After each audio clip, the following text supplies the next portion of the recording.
joy in heaven over one sinner who repents than over 99 righteous persons who need no repentance. Kung ako ni Bubarong ganit na niya mo ito, dako kay kalipay palangin, magpaka tao nga makakabala na nagminulton ay ka 99 ka patarong na tao nga wala na naminagnan o pagminulton. So inanak na kung dunay ipakatao nga nagminulton, then ang langit adunay akong kalipay nga hatag nato nga langit, no? Ganagyan. Nakainom na wali may story na gano'n. The parable of the prodigal son. Kasi familiar natin. Yes, sorry. Ano, kita ka lang, no? Ingat nito, Panginoon, na it brings joy in heaven, kalipay. Kanina na story ng Panginoon, di ba, ako na lang ipapagay.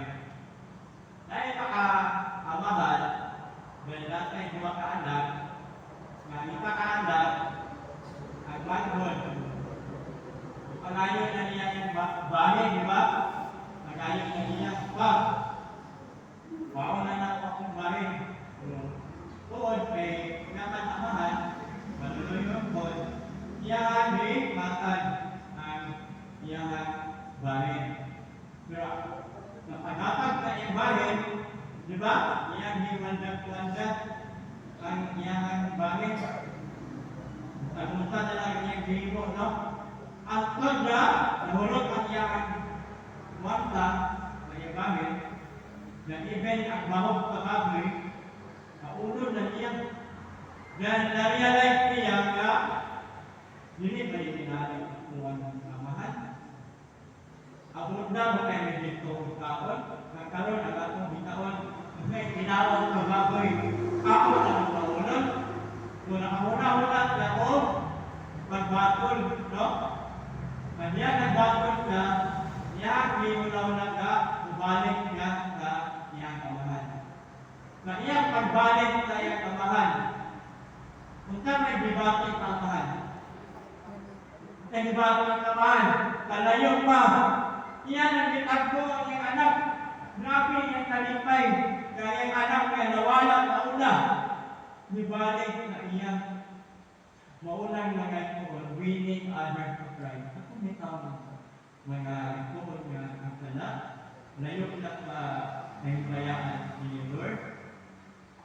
Kung anak mo, doon balik na ako ang langit ng amahan. Pinabi ninyo. Naku, kay kalipay anak na langit ng ito. Ang amahan, ready na magdawag sa mga taong maghilungon na nagdala. Ingat ba? Ikaw? Okay, salamat po. So, baunin na story, no? Na naku, kay kalipay malalim ng amahan. Kung adunay makatawag na magkala, niya maghilungon o ubalik sa tinitinginan na no, wala ang lagman mga ito. So, the message we must share. How we can share to win others to Christ. Number one, God loves humanity. No? May humpad ka tao sa humanity ng mahal. Noon ang word ng ito, no? John 3:15, what do not God love? No? For God to love the world, that He gave His only begotten Son, that whoever believes in Him should not perish but have eternal life. Una akong i-share ng mga tuon.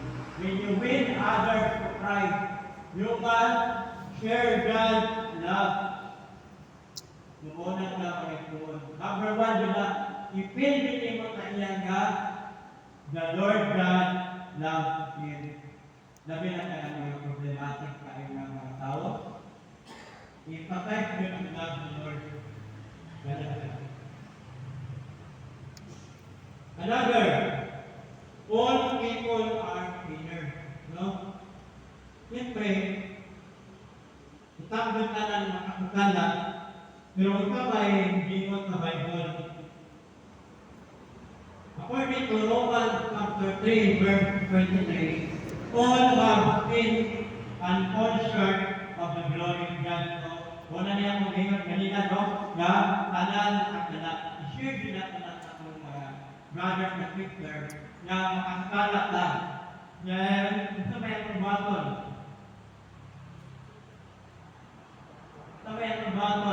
I-share na to, ingon si Lord kanya, anamot na binantang sa patron. Imagine mo niya, si Lord binantang sa patron. Kung siya yan, ingon, Father, forgive them, for they do not know what they are doing. Kaya namin kami ng ito, sabi na kami nanakot na Lent Ritual, nanakot na Holy Week, no? Imagine niyo mo mga ituon. Ginoo, binantang, pero ang iyang heart, tanaw niya ang mga kakakala ng ituon. Kanya binantang ka, grabe ang mga dugo. Sinawa, bakit kayang mga kamot? Ningon ka, Father, forgive them, for they do not know what they are doing. Grabe ang love, no? Grabe ang love ni Lord. Grabe ang kakit. Pero kanyang kakit na bibate, love niya kung niya ang iyang pagbate, ang tao ka ang anak. Kung inanya ng mga kumot, pamalandugan na ito, na grabe niya ang love ni Lord na nato. Jesus died and rose again for our salvation. Ano yung kuman mo niya to share? Napakamatay ni Lord na nato. So may another term na Jesus is the sacrificial offering of the Father. Hindi ko siya sacrificial offering. Tawag na Lamb of God to take away the sin of the world. Diba? Dahil kanta anak na isa, Lamb of God to take away the sin of the world. Tumonong ng nagtuon. Ang rose again, kunya kaya ituon, ako ni Ben Farmer, ang iyang pagkabanaw. Kung saan ka gagana ang iyang pagkabanaw. Mga ituon, kung Jesus Christ namatay, wala ka banaw. Men, ang kapag pagtong at wala ganit. Imagine mo, binuog na. Yan yung kakalimutan. Aron, ito man, bunuan sa mga tao na kakutwala. Pero niabit na o, namatayon. Pero kung wala ka na banaw ng ito, sakay mo na wala. Bini ang iya power na ay, bini siya naman. Pero kaya ni banaw lang ka, ato ni hindi mo na ituon. Kung sa'y mintawi na iyang kakabanaw. So, according to 1 Corinthians chapter 15, verse 3-4, Christ died for our sin, according to the Scripture. And then he was buried, and then he rose again the third day. So, una tayo kung katulog adlaw na banaw at mga pinawid Kristo.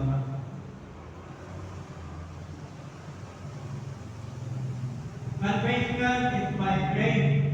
Bunya itong i-share man ko. Salvation is by grace through faith. Ito may lang sa Bible na ito. Ingon din sa Bible, for it is by grace you have been saved. Lalo na rin na wata, naluwag ka, pinaabit ka, grasya ni Lord.